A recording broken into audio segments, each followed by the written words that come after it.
to show you. He was part of my thesis committee at grad school on Dr. Robert N. Thompson. So thank you. I brought that to get a picture with you actually and get it autographed. This is a book about Robert Thompson. Dr. Redekop has a very important book coming out very soon. You're probably not going to mention it. Can you say it right now? No. It's a secret? Okay, pay attention. We're going to have a big book signing right here because God has given him a unique role in Canadian history. He was a professor at Wilfrid Laurier, professor at Trinity Western University, but I would call him the elder statesman here in Abbotsford. But how many of you have noticed crazy things happening in the world in the last 10 years? Yep. You know what? The Abbotsford paper used to publish every single letter that Dr. Redekop would write. And the last 5 years, they will not. Who wants to take the paper back? Let's take our country back. So Dr. Redekop, take it away. Thank you. It used to be that letters were published. I had all my letters published. I wrote 8 and they published 1. They just, and many others had the same experience, isn't it all? Yeah. Okay. Many So people- anyway, it is a privilege to be part of the civic activity in a free society. We certainly welcome all of you.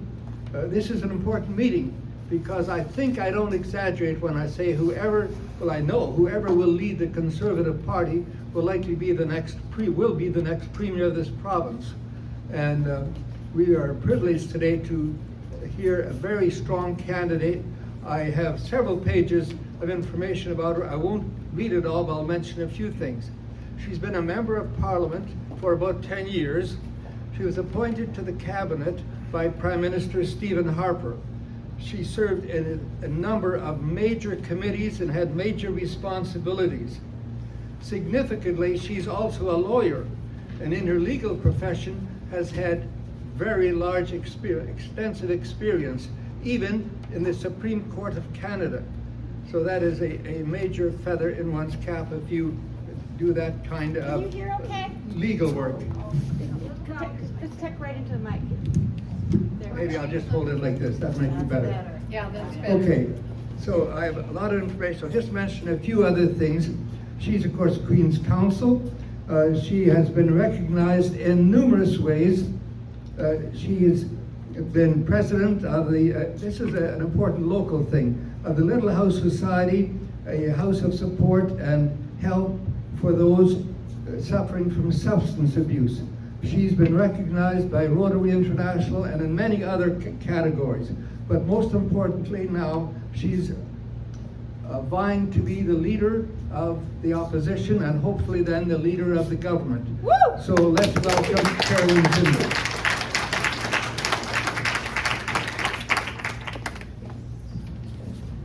Thank you so much, Dr. Redekop. I really appreciate you giving me that introduction.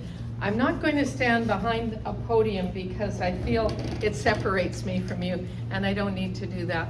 I'm just going to talk to you from the heart today. No script because we don't need it. Do we? No. I don't think so. No. Because we're talking about things that matter to all of us very much. So my name is Kerry-Lynne Findlay, although you can call me Kerry because my name gets longer and longer it seems, but that's fine. And as John mentioned, I have had about 10 years in elected government in the federal government through the Conservative Party of Canada. I was a lawyer for many years. My greatest achievement though is I'm also the mother of 4 children. And those kids now are older, they're all married, and 3 are lawyers, and 1 is a registered clinical counselor.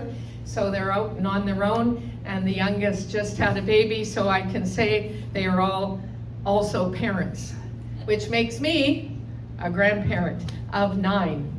Anyway, very proud of my family, they're great. They don't always agree with me politically, but that's okay because it makes the dinner table conversation way more interesting. And I am married to Brent Chapman, who is an actor and a producer, and now, since a year ago, October, the MLA for Surrey South with the Conservative Party of BC. So Brent's busy with that.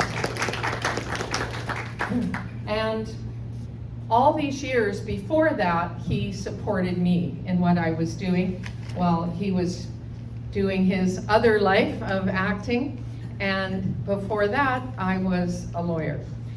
But part of my life has always been volunteer work as well. So when you hear things like that I was active with the Little House Recovery Society or with guide dogs, with the BC and Alberta Guide Dog Society, I was treasurer for 5 years, or all the work I've done with Rotary, etc. Those are all volunteer things I did along the way out of a feeling of service. I have always been someone who wanted to be of service to my community and to friends and family, and I'm proud of that record. And sometimes those roles are even more rewarding than the ones you get paid for, because you're really just trying to help, right? And it's all part of, I heard this mentioned before, a conservative attitude, a conservatism is really at its core about faith, family, and freedom. And that's something I believe strongly in, all of those things, because if we don't have those, that's what makes for an ordered society, that's what makes for safety and security, that's what makes for promotion of the family, is about having an anchor in life, a place to go from, a place to go out from, and a place to return to, your home. That home can be very humble or it can be very elaborate. That's not the point. The point is it's where you feel comfortable and where you're prepared to defend it. Right now, we're at a crucial time in our history, I believe, in British Columbia, but in Canada as well. But let's stick to home because I'm a British Columbian, born and raised here. I was born in the big town of Ladysmith. Anyone know where Ladysmith is? There you go. It's not much bigger now than when I was born, but my dad was an electrician, self-employed electrician, Findlay Electrical Services, and I grew up a family of 6. My mom was a stay-at-home mom, worked very hard with 6 children, and we had what I thought was kind of a middle-class upbringing, but I don't think today you might call it that, because today our tradespeople, our electricians, our carpenters, I have a brother's an electrician, brother's a carpenter. I'm the one who stayed in school and became a lawyer. My brothers did other things. But you now are building, the tradespeople are building houses that they can't afford to live in. But when I was growing up, my dad built our house that we lived in, and they always had a little side business with 6 kids. You know, we owned a bowling alley for a few years because my brothers could help set pins when that's what you did back in the day with bowling. And we had a little side business when they lived in the south part of the island, where they rented out a couple of rooms in the summer. You know, just things to keep it all going, right? And I certainly remember when I was growing up, my dad would say, I've got to go out, like he'd been had dinner. He always came home at the same time for dinner, and the dog would be waiting outside for him. And then he'd say, I got to go out tonight. That meant he had to go out and get paid for some of the work he'd done, because we needed more money in the house. And I always knew when he got paid because we had more baked goods.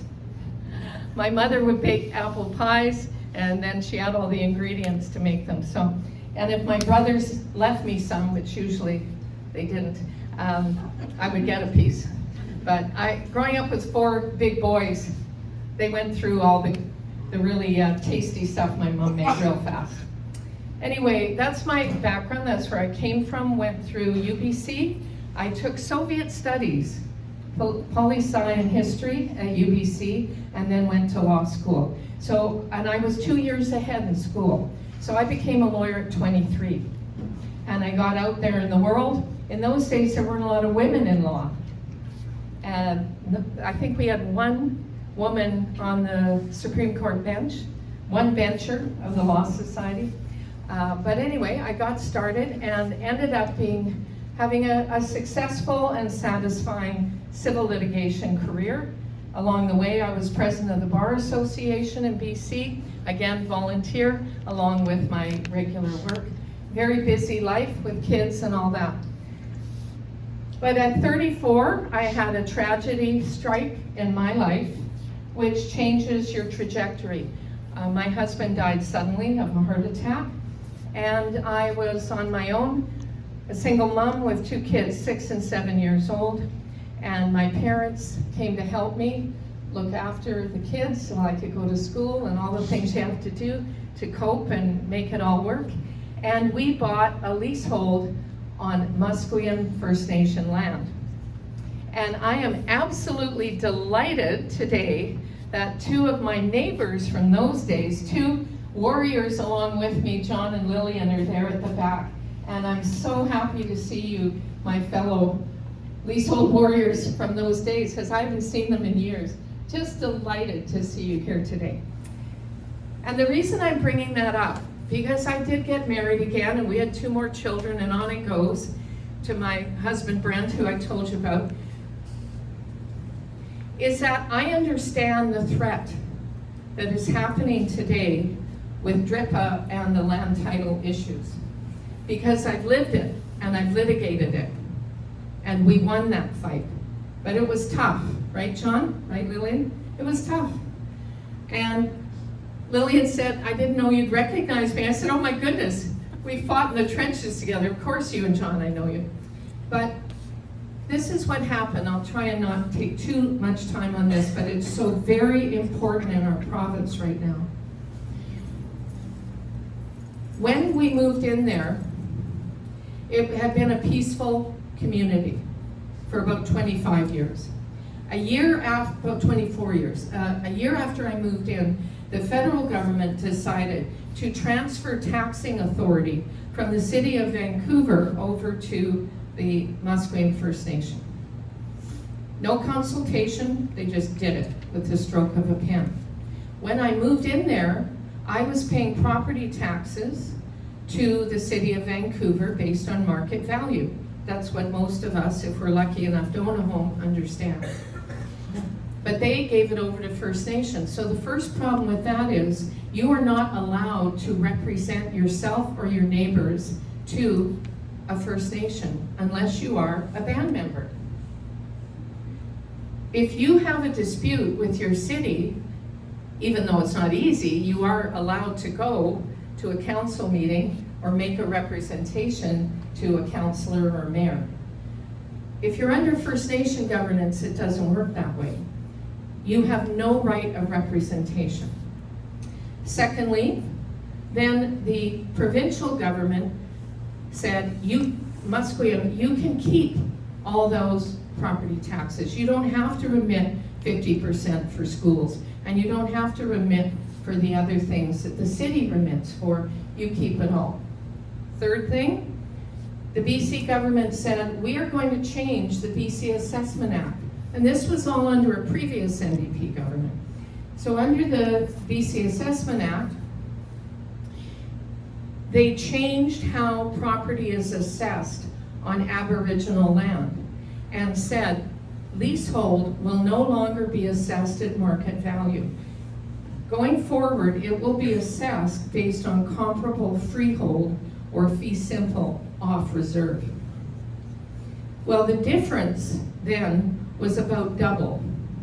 You could buy leasehold for about half the amount that you could buy fee simple for. It's even more now. It's kind of triple now at least. So suddenly, it's not that they changed the rate of your taxes, but because it was assessed differently, you immediately were paying double the property taxes that you were before. So now you're being taxed double with no representation. Then the third thing that happened was there was a clause in the lease that there would be a renegotiation of the yearly amount that the leaseholders paid. And they were willing to do that. That's the way the lease was. And they offered, on average, about, it had something to do with the size of your property, but the average was about $8,800 a year they offered. The band, or the First Nation, wanted $36,000 a year, on average. That was impossible for pretty much everyone living there. a young lawyer like me with 3-4 children now, or we had over 30% seniors are retired on those lands. There was about 150 families affected. So we protested and said, we can't pay that, and that's not reasonable, it's not fair. But remember, you can't actually have an audience with the First Nation unless they let you. And there were canceled meetings, there was slow rolling. It just didn't happen. So then the First Nation sued all the leaseholders. So suddenly we were defendants in a lawsuit over this amount in dispute. And there was so much misinformation, disinformation. People said, oh, you weren't paying them and you were saving up your money to sue them and then you sued them. I said, no, we didn't sue. They sued us. Anyway, that court case went from the local BC court trial level to the BC Court of Appeal to the Supreme Court of Canada. I, as a lawyer, was the instructing counsel, meaning I was the one liaising with the legal counsel, but I couldn't be a lead counsel because I was directly involved. However, I could be with the team when they went to the Supreme Court of Canada and was very much a part of all that. And we won. We won that case.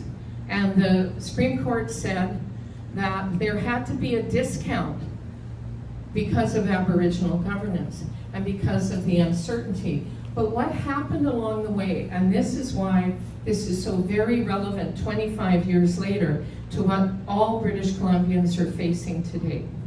What happened along the way, nobody took our title away.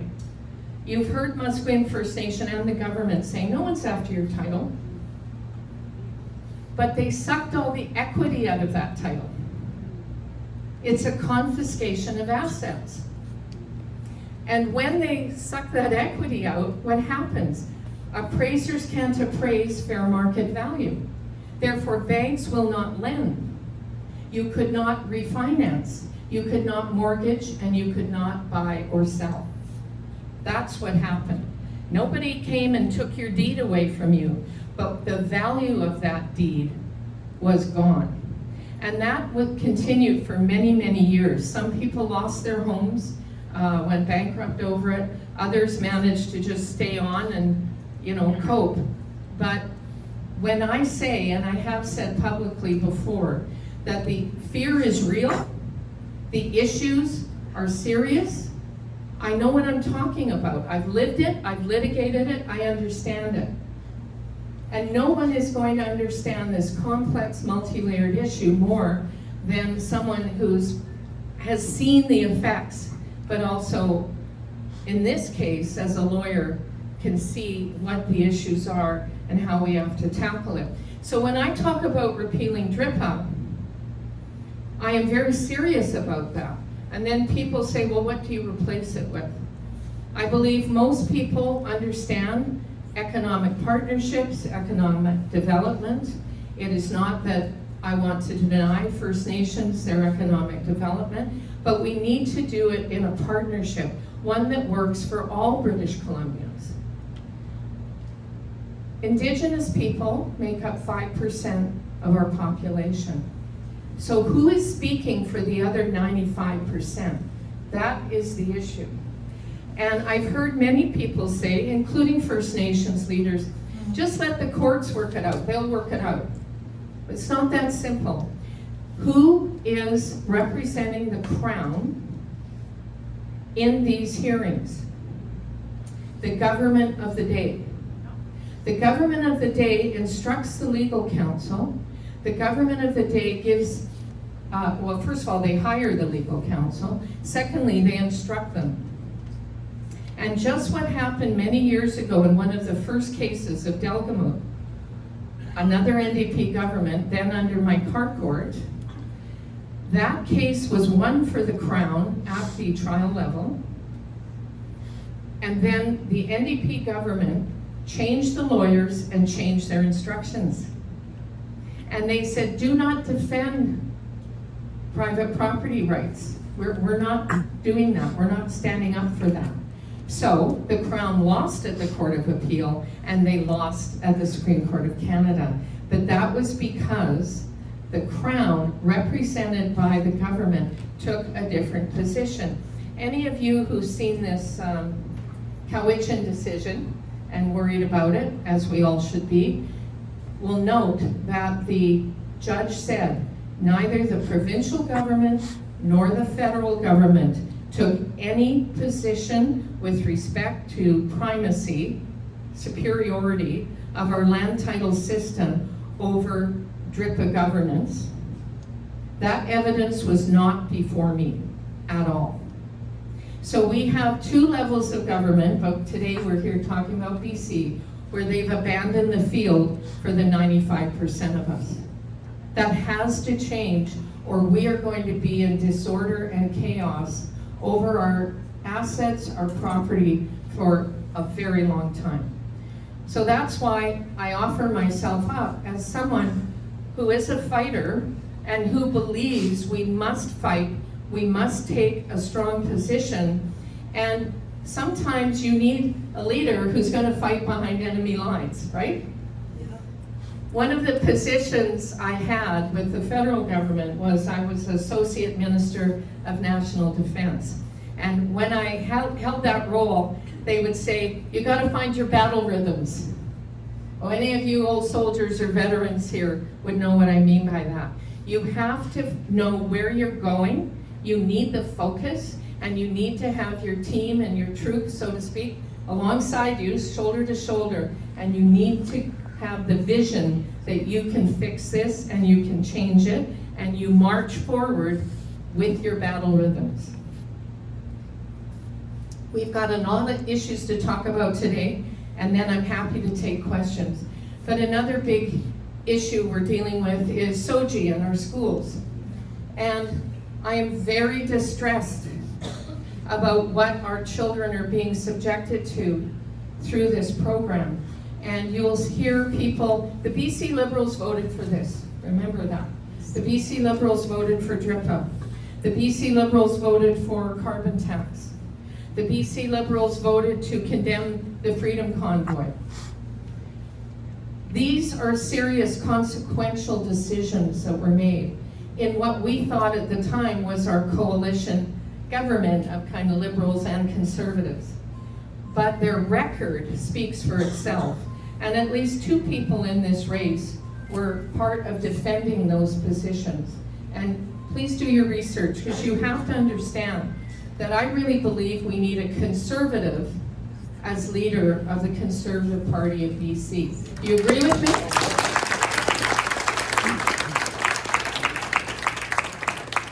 I was saying the same things 5 years ago, 10 years ago, as I'm talking about here this evening or this afternoon.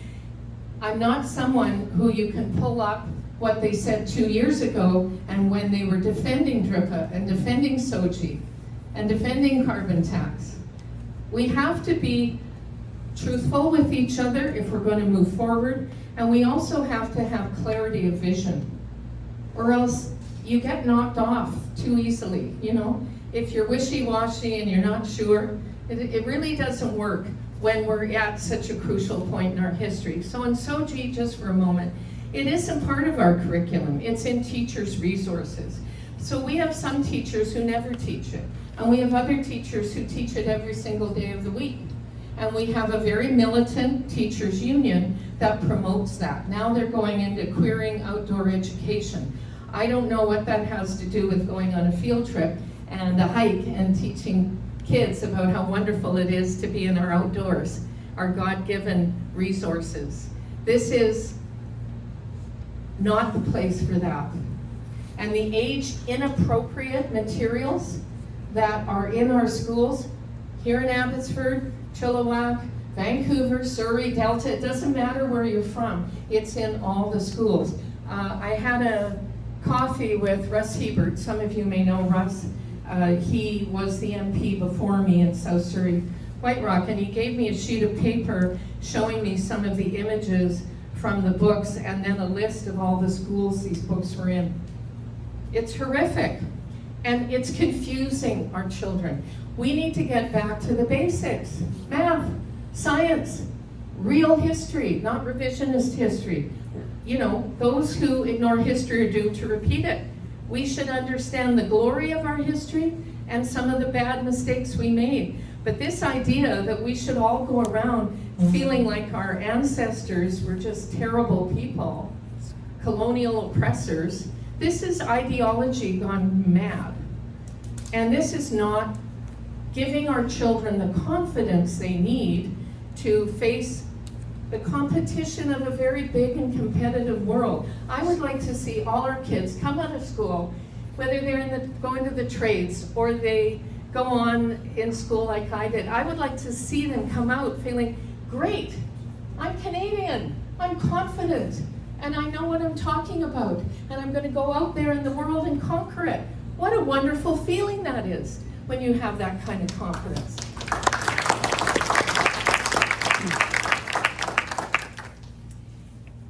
Healthcare. You know, my husband's just gone through throat cancer. And all summer we were going to the cancer agency for his radiation and chemo treatments. It's a tough time when a family goes through that because cancer is everywhere, every ethnicity, every age, men and women. It doesn't discriminate, right? And luckily in January he was told he was cancer free. So God bless him. But our daughter's also been through breast cancer. And the younger you are as a woman when you get breast cancer, usually the more aggressive it is. So she had a very aggressive kind. She's a mother of 2 children. She's got a job. She's a counselor and has had to go through surgeries and all that entails. And she's in a recovery period right now from her latest surgery.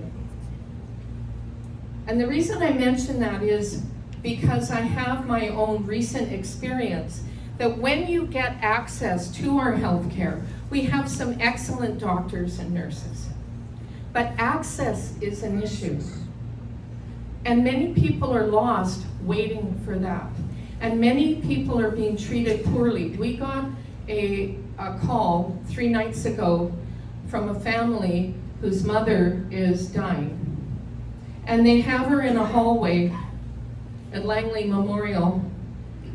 Her end of life time is not in hospice care. It's not in a room. It's out in a hallway where there's no place to sit. Make me cry talking about it. No place to sit for her family that is gathered to say goodbye. That is inhumane. And it shouldn't be that way in our system. We should not have hospitals that say, we're open till 5, so I hope you don't break your leg at 7 p.m. because there'd be nobody here to take you in emergency. This is not the way to do it. We don't have enough equipment. This equipment is expensive. We have all these big fundraisers for all our hospitals. And we give and we try and support this. But our money in healthcare, and there's a lot of it, is going to at least 2 levels of bureaucracy that deliver no patient care at all. And COVID made it worse, somehow. Somehow we haven't fully recovered from that terrible time. So we have to bring efficiencies into government. You bring efficiencies, you can deliver better care, you can deliver better services. You have more money for that.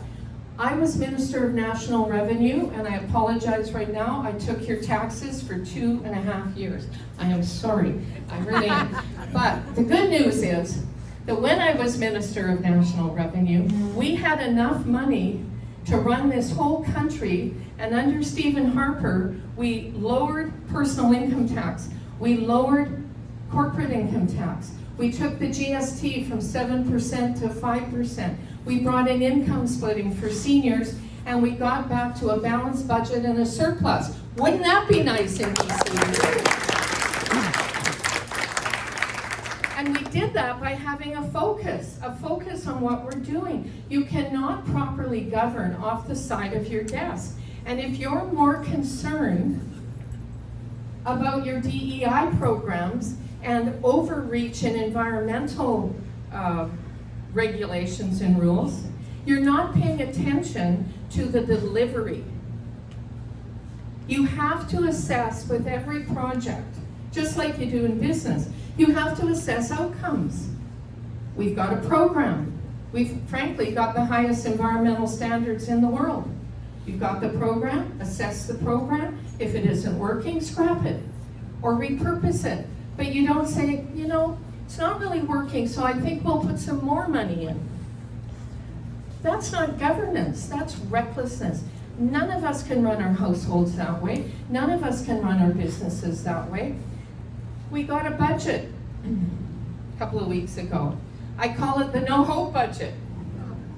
Because instead of having a vision for the future, instead of saying, let's take where we're at, assess it, and understand we need to fix it because it's not delivering affordability for British Columbians,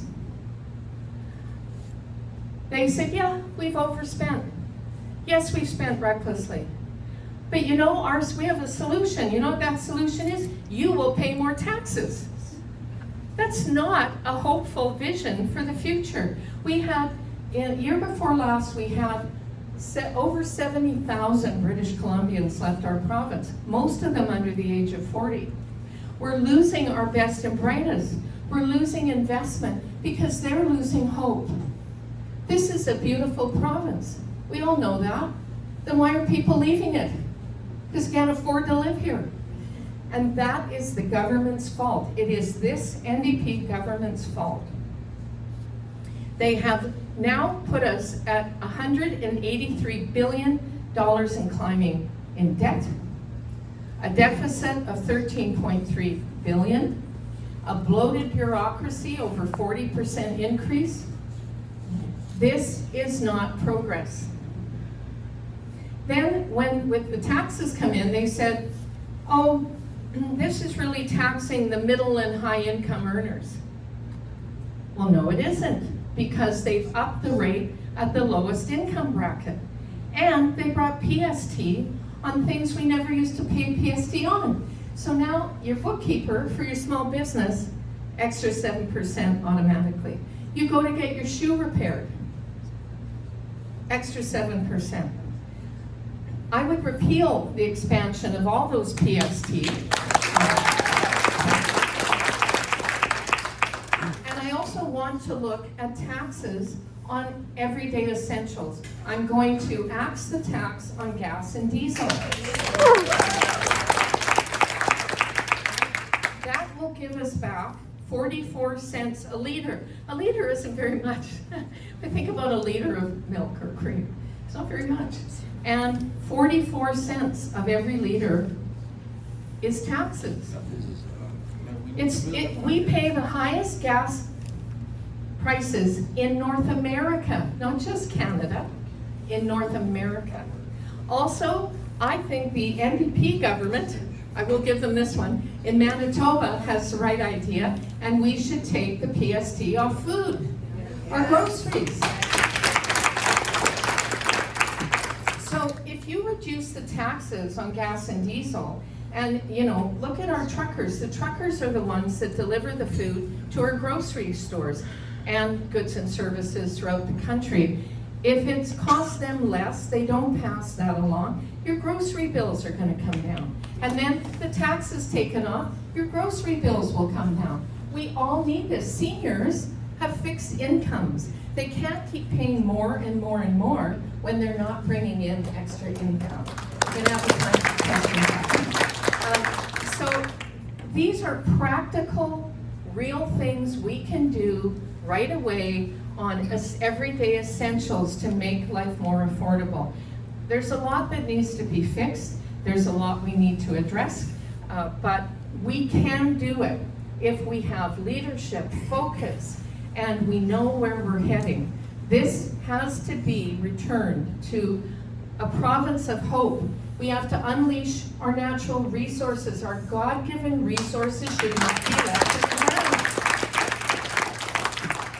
ground. We need to give ourselves the engine of prosperity, and I believe we could be the most prosperous province in the country. We actually could be amazing in Western Canada, allied with other provinces that think like we do. And you know, I've met Scott Moe, I've met Danielle Smith, I see where they're going on a lot of things, and I agree with them. On a very sensitive subject, and I think this is a good place maybe to talk about it, is the issue of children who end up having their gender reassignment surgery. We should not allow this for minors.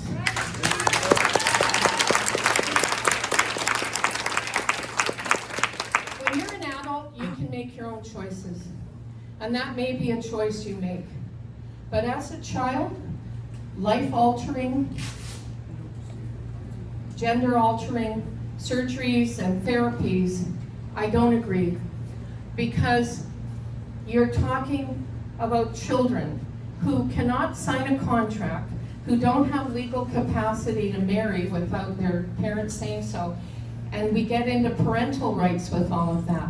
We must restore the parental rights, like kids be kids and parents be parents. We've just gone too far. We've gone way too far. And I think that there is a real need and a feeling in British Columbia that we need to turn this ship around, or we're never going to turn it around. And I can tell you, if we don't have a conservative leading the Conservative Party and giving real choices in the next election and being not afraid to go forward and talk like I'm talking now, we're going to lose our province. And we're going to have an NDP government for the next 10, 15 years that takes us even further down the roads we've started on now. We can't afford it. We also can't afford for people, frankly, who don't really know what they're doing to lead the party. Yeah. And I believe everyone running, I'm sure, has our province and the people who live here in their best interests at heart. But there's too much to do. There's too much urgency to bring in somebody who's never run a business, never been in politics, never articulated the debates you have to have in a legislature, never been tried and tested. And politics is tough, there's no doubt about it. But if you've been there and you've done it, and you've stood firm, and you believe in the values you have, that is what we need. It's not an entry-level job. Do you agree with me? So, with many things I can talk about, happy to answer questions, but at this juncture, I'd just say thank you so much for your time and attention this afternoon. I'm more than happy to have a chance to speak with you, but here we go. Thank you. Thank you so much. We'll have an extended Q&A. It would be good to have a third mic. Do a third one. I've got one right here that I'll Yeah. take out to the audience. But we should For each Kerry. have one. Great. No, it's okay. We'll do it. We'll share here. And also, you'll be introducing our special guest Yeah, I'd that we like to have, make a so few you can take it announcements. away. Go I'd like ahead. to make a few announcements. We're privileged to have with us a gentleman whom I consider to be the province's greatest defender of freedom. Barry Newfield, would you stand? In my estimation, he has stood up for rights when others didn't. And Everybody stand, let's go. I always have Everybody great respect for him. He has now been sued, as you know, he's been sued by the Human Rights Commission for $750,000, whereas the normal penalty, if you were guilty, would be probably a few thousand. So this is being appealed now. Be seated, please. I would Everyone like say to thank you, Mary. I'd like to make a few other comments. First of all, many of you, or us, I too belong to the federal Conservative Party. That does not give you membership in a provincial. The numbers here are small. I just checked. The numbers, I understand, provincially are still under 7,000. With many candidates, it is possible that a person will win with 20 or 30 or 40 votes more than somebody else. That could be people here today. It is going to be close, likely. There are some candidates, there are 3 top candidates organizing. So I would urge you, if you aren't a member, please sign up, because the numbers are small. As I say, I just heard under 7,000 members. So members will make a difference. Secondly, obviously, even events like this, but other events cost money. So you want to make a donation, that can be done there as well. I understand, Judy, yeah, you can do that. So now we'll go to questions. Just raise your hand, I'll have questions. And John, if I can just say, while you're looking for someone, this is where you can come and sign up to be a member, and then in April, they will send you a ballot so you can vote. Yeah, okay, we'll hear the question here. Question, speak right in. Speak right in, get up. What are your solutions regarding persons with disabilities facing hefty clawbacks when seeking employment income, coupled with the issue that PWD disability benefits are not keeping pace with inflation and are $1,000 below the poverty line currently under this BC NDP government? Yeah, the other thing, of course, you can take people to court if they injure you in a car accident. That's right. Okay, we got 2 big topics there. But let's just talk about, the first question was about persons with disabilities. I have something to say that you didn't ask me, and then I'll talk about what you asked me. I was on the Justice Committee when we were dealing with MAID. Oh yeah. And the federal Liberal government wants to expand MAID to include what they call mature minors, so kids 12 and up, and also to those whose only disability is mental illness.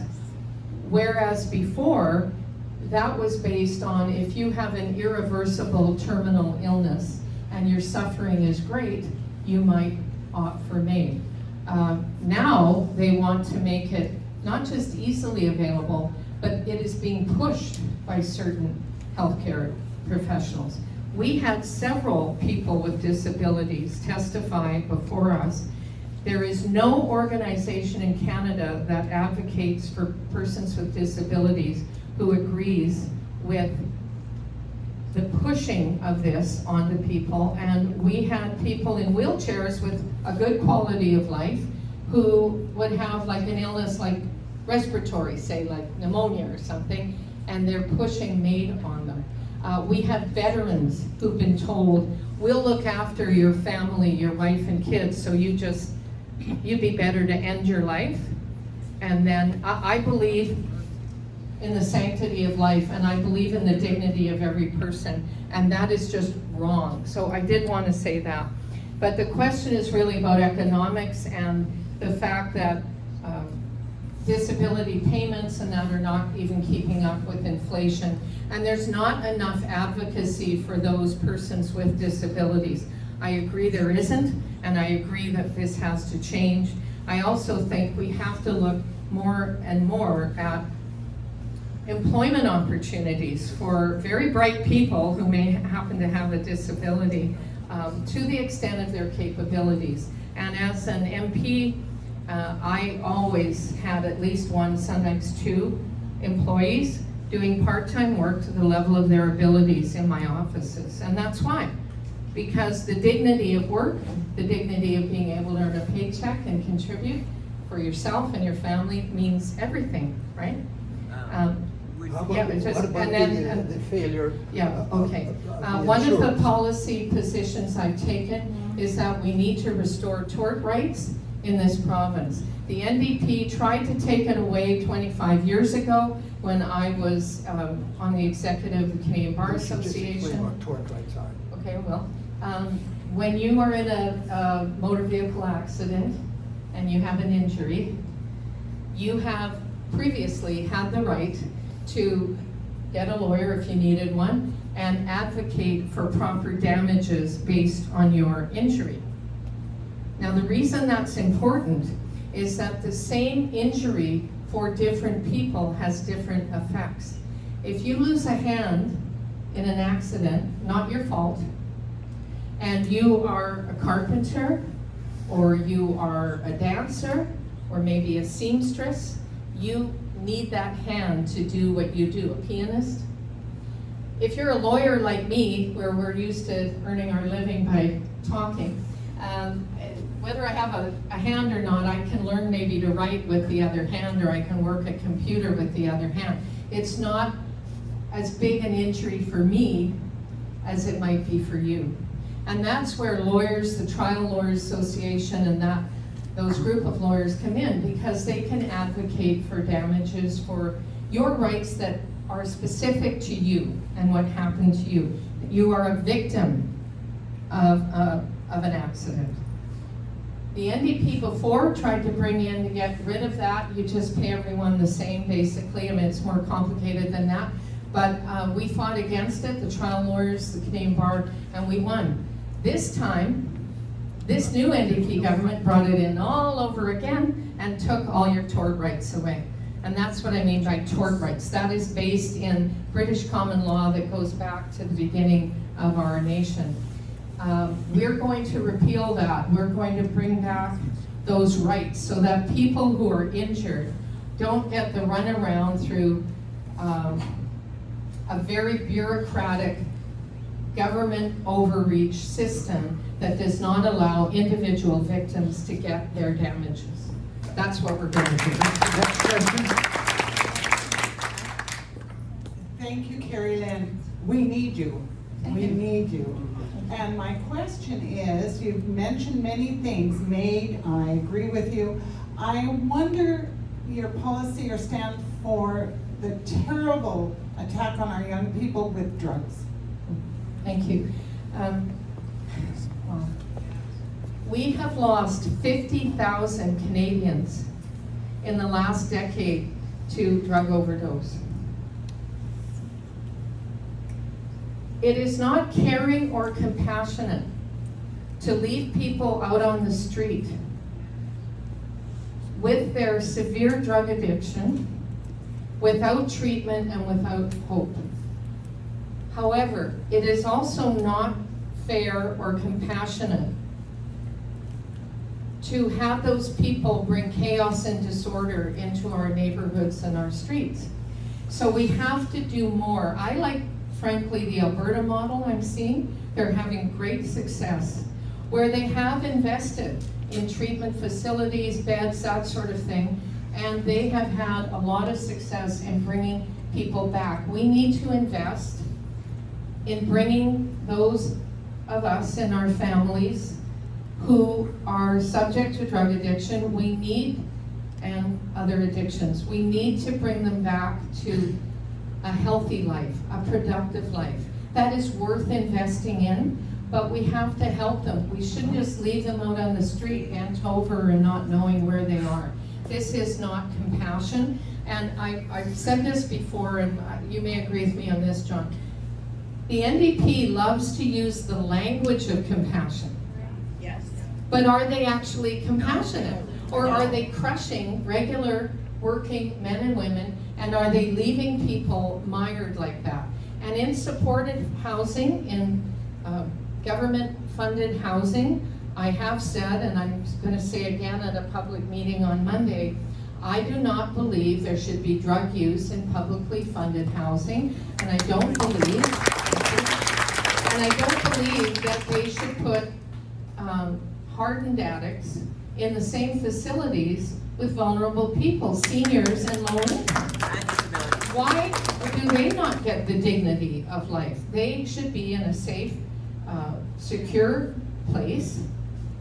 And the people who are suffering from addictions should be closer to health care facilities and the help they need. But putting the two together, I think that is absolutely wrong. Got to make this comment. I just did a count. There are about 110 people here. We can make a difference in the outcome of this election. The other thing I do want to stress is that we need to keep in mind that we want a leader with experience, not somebody who sold groceries. That gentleman is excellent at selling groceries. We want somebody with experience. I'll use the MC's opportunity to ask one question. You are not a member in the House. One of the top candidates is. he's using this argument against you, Kerry-Lynne. How would you say I should still be leader even if I'm not a member in the House now? Well, any of you who have been part of leadership races in the past, provincially or federally, Carney. or federally, would know that often the leader is not someone who has a current position in the House. It's not necessary at the beginning. It certainly is necessary as you go along, and that is achieved either by going into an election and winning your seat, or by sometimes they ask people to step aside. I think we're going to have an election sooner than that, and I doubt that I'd be having to ask anyone to step aside. But there are some people who've offered already if I become leader. It's another thing too about, so it's not necessary, because if you know what you're doing, you can lead without a seat in the beginning, knowing where you're going and what you're doing. You can spend some time bringing your caucus together. For 2.5 years, I was the federal whip of the Conservative Party of Canada. We had 3 times the caucus with many divergent people in that caucus, the same grouping that we have provincially. There were libertarians, pro-life, pro-choice, people who said I'm a fiscal conservative and a social liberal, others who were very staunchly in their faith and saw things differently. But you move together by identifying a commonality of purpose. 80% is probably where you need to achieve it, and by having real relationships with each member of your caucus. This isn't a big caucus, it's less than 40 people. You get to know each other, and you show respect and professionalism to your colleagues. That's very important, and that brings people together. Let me add this comment. One of the greatest Prime Ministers of Canada, William Ryan Mackenzie, came for a while direct to the government from the visitors gallery. So it can be done. Bogdan, you. Carlos, last name Suarez. I have run for City Council in the past as an MLA for Findlay, and I'm thinking to run in October as a school trustee. The question to you is, we have a hero here who have destroyed or who have advocated against SOGI as a way to indoctrinate children, and we have to keep in mind that anybody to the age of 5 to 25, they don't have their full brain developed. You have to have a question. We can't So, ask. having that in mind, how are you planning to defeat or get rid of SOGI? That's a question. Okay, about SOGI, and he's thinking of running for school trustee. Listen, in our system, when you're a leader of a party and you become a premier, you have a lot of sway in legislation. And when I talk about repealing SOGI, that's exactly what you do. But it's not quite enough. You have to say, and again, it's not in our curriculum, it's in our teachers' resources. You remove that, but you also have to say, we have a new era. We're getting back to learning, we're getting back to grades, we're getting back to making our kids competitive in a competitive world. And therefore, if you insist on bringing that kind of discussion and material into a classroom, then there will be disciplinary action. You can't just say we're taking it out, because they'll still do it. You have to go a little further than that. But if you have the levers of the position of premier, you can absolutely change it. And education in all its forms is provincial jurisdiction, not federal. But if I can just say something about Barrie for a moment. I was a judge on the Canadian Human Rights Tribunal for 5 years. I sat on human rights cases. Human rights, the defense of human rights, the dignity of every person is extremely important. And if you have been discriminated against because maybe your race and someone says, I don't want to rent to you, or you don't get a promotion because they say you're too old, or you're too, you have a disability they don't agree with, you have a right to go before a human rights tribunal. The problem is, here in BC, this BC Human Rights Tribunal is a tribunal of first application, meaning there is no commission in between that looks at these things. You go straight into that. And the chair of it was appointed by the BC Liberal government, renewed by the BC NDP government, and they have weaponized that tribunal. to say to any person, for any reason, that the penalty will be $750,000, which is a life-ruining and life-altering decision, is just wrong. Secondly, who is that money supposed to be paid to? If I read the decision right, Barry, it was that he's supposed to pay that money, and then they are going to distribute it to the members of the Chilliwack Teachers Federation for loss to their dignity. Really? Really? No, that cannot stand.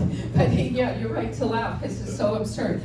So, you know, what's happened to this brave soul who probably didn't think he was being brave, he's just being true to his convictions. And this is where conservatism counts. I am a conservatism by conviction, not convenience. And there. I'm from Hong Kong. I concur with the person that asked that question. The things that we're seeing in Canada was exactly what happened after 2019 in Hong Kong. But my question is, second part of the question I mentioned 2 weeks ago, how are we going to face the challenge of the federal government challenging the lawyers? And because that's the first part. Second part, how all the things that we have talked about is related to the impartiality of the Attorney General or Auditor General. Is there a way that we can fix it to check and balance of the system? Well, the best way to fix it is to elect a conservative leader of the Conservative Party of BC and then have us win the next election with your vote and your help and your support. That is how you change it, because in our system, I can't just stand here like I am tonight and fix it and change it. I need the levers of power to do that. But that is possible in our system. I think it's very relevant what Bogdan said and what you said. These are people who have seen freedom eroded.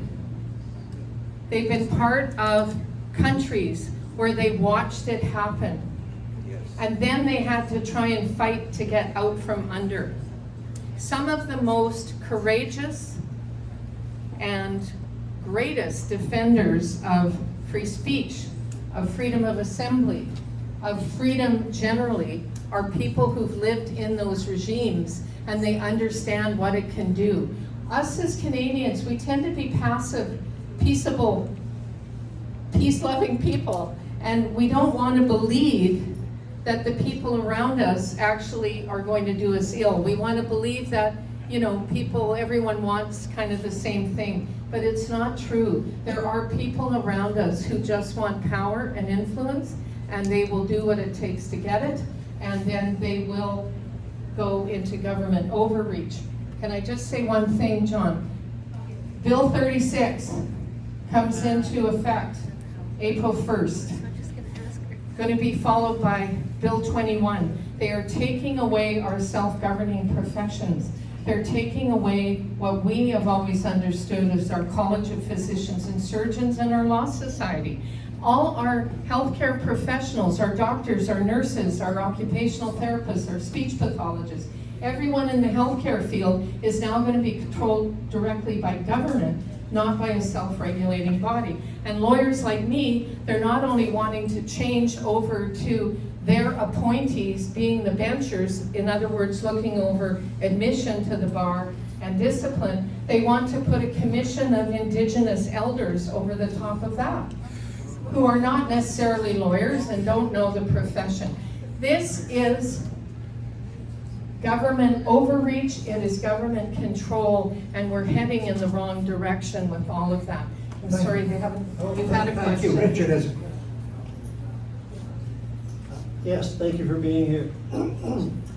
Could you give us your view on what happened to John Rustad, and how would you avoid that happening to you? That's a tough question. Maybe you don't want to answer. Well, answer the second part. I don't know all the details, but I'll say this. John is deserving of a lot of respect. John has been a member of the legislature for 21 years. He has served British Columbians well. He was part of the sort of renewing and rebirth of this party, and I think he should always be regarded well and have a place in that party and in some form of leadership. Having said that, I don't know what all happened, and what I know is how we move forward. And moving forward from that is showing respect to our colleagues, including, there's some who've left. And I think there is hope for them in some form or another to come back into the fold. But what they're telling me is they want a conservative to win this race. And if a conservative does not win it, they're really not interested. If a conservative wins it, they are interested. So it's part of making that big tent and having the commonality of purpose as a government and waiting to take on the NDP and win. Thank you, Will. Any other hand now? If not, I'll ask. Here's a question. Hi there. My daughter was pregnant last year, could not get a doctor. She was interviewed by a doctor. The doctor's office called her and said, "You're not a fit for our office because she's not vaccinated with the COVID-19 vaccine." So Just last year? This is last year. She was pregnant, couldn't find a midwife, couldn't get a doctor. She ended up delivering the baby on the kitchen floor at home. Oh, unbelievable. Your question is in there. So my question is, she's still young enough to have another child. How is she gonna get a doctor if she still didn't get a doctor after going to the hospital with the delivery of this last baby, which was last year in September? How is she gonna get a doctor? Which hospital? Kelowna. Kelowna Hospital. Well, first of all, I'm against any mandates when it comes to vaccinations.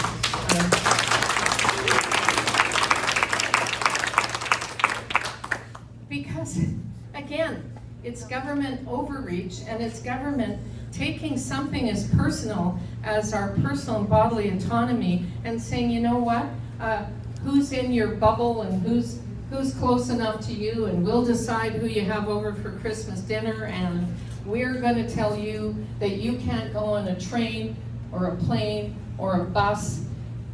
At the time all that came in, federally, I was running for office federally, and I was told that my job, which was 4,600 kilometers away, and I had to travel every Sunday and come back every Thursday night so I could be home in my community on weekends. I didn't stay there, I always came home.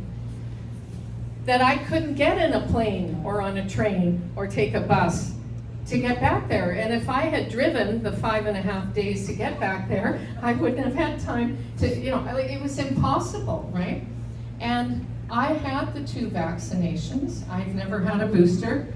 And I did it because I could not do my job, and I was out there like so many people who didn't want to have it but did it because of their job.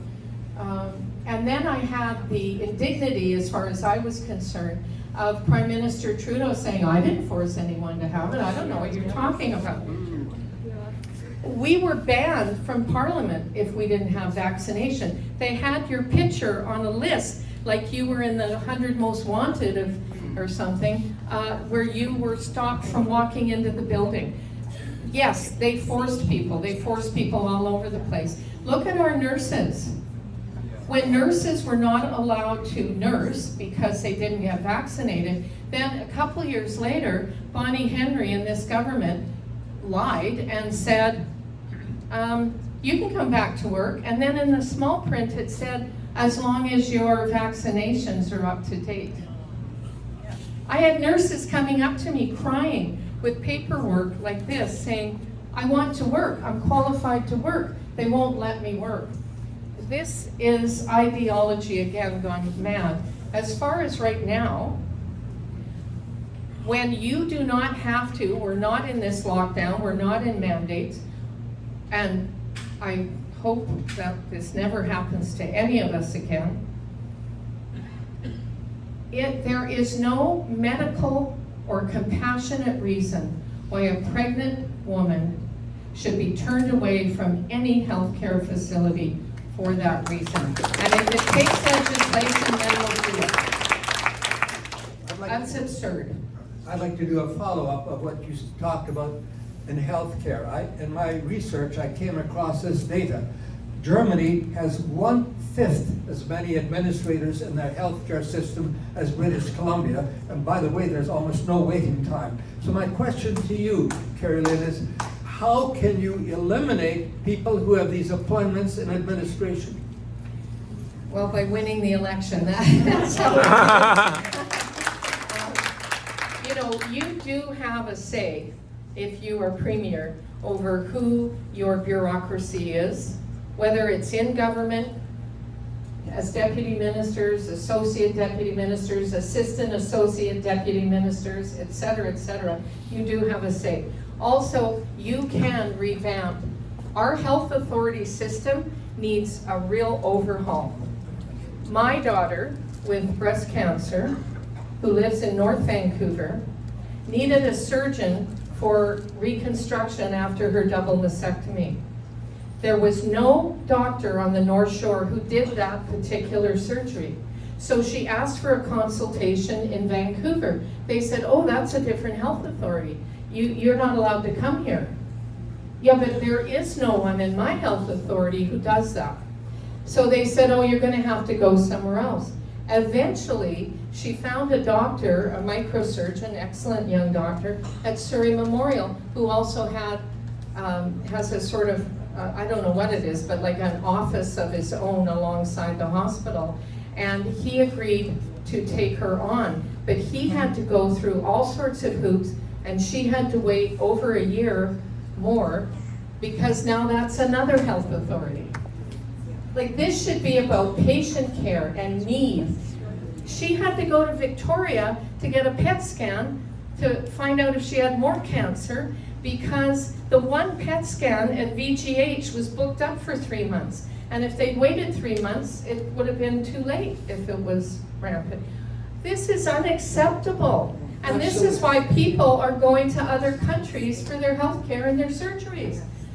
This is Canada. We should be proud of Canada. We should be proud of our province. And I believe we can make this province prosperous again. I believe we can give hope and renewal to our province, but we need leadership, we need focus, and we need to be doing right by the working men and women and the children and the seniors. We need to look after British Columbians. I think that's on route for another time. We'll take one more question if there is one. Barry, yes. Kerry, I've been involved in public education for 30 years, and I've lost a lot of faith in it. It's not just SOGI that's the problem. Their diversity, inclusion, and equity, and their anti-colonialism, and their meddling in children's health is a problem. The public is not being allowed to have any say at school board meetings. They're getting kicked out. My suggestion is that we need another Royal Commission on public education. The last time we had one was 1988. Would you be committed to some kind of a commission to travel around the province with town hall meetings and find out what people really want? Yeah. Well, what we're talking about is power to the people, right? We need to give the power back to the people. Government should be the servant. The people should be the masters. And right now we have a government that says, you work for us. No. The government is supposed to work for the people, not the other way around. We have to change that, and I believe by going around the province, talking to people in the industries. If you want to fix forestry, talk to a guy who's been in the pulp mill for 36 years. They know the industry, they know what needs to be fixed, they know we're not processing like we used to, and we send offshore for all of that and then buy our lumber back at world prices. They know we're not refining our own oil. We send it down to Cherry Point and then they sell it back to us at world prices. This is insanity. Education, resources, healthcare. We need to talk to the people who know what they're talking about and show them respect. With that, I really have to get going, folks. I really appreciate your time and attention here today. Billy has some more. Well, I know, I'm sure there's lots of questions, but I really do have to get on my way because I'm expected in merit, so I have to get going. But just one sec, I just sincerely want to thank you for listening. I hope there may be other chances when I'm out this way to chat with you. Please go to findlayforbc.ca, that's 4 with a number. And look there for memberships or, of course, donations if you can. But we're in an affordability crisis. I understand that. We need to turn that around. So I'm honored to be with you today. Thank you. Just one question. As I understand it, if you want to vote for leadership in the Conservative Party, you have to be a member by April 18, isn't that right? That's exactly By right. April 18. So if you can't sign up today, do it. Contact me or somebody, but you can go online. Let's give the lady a round of applause. Thank you. Thanks so much. And I would also like to introduce you guys, just before you go, Ed, would you just wave your hand? This is Kerry-Lynne's pastor from our little church in Crescent Beach, Ed Hurt. Thank you, Dr. Ed Hurt. And tomorrow he's being canonized by the Archbishop from the Congo. So Ed, we're proud of you. And just